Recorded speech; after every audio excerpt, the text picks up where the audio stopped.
Hello guys, I hereby want to show you how to bypass how to factory data reset Nokia C2 uh,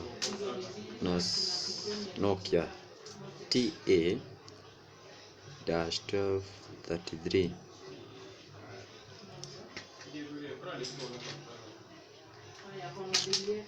Let me take you direct to it.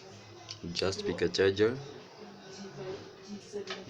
a charger, an Android one, an Android charger.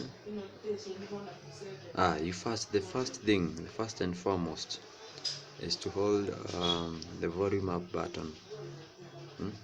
Here it is. Get hold of it.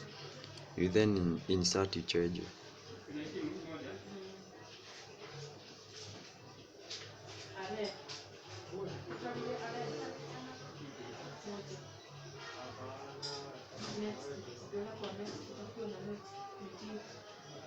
Great.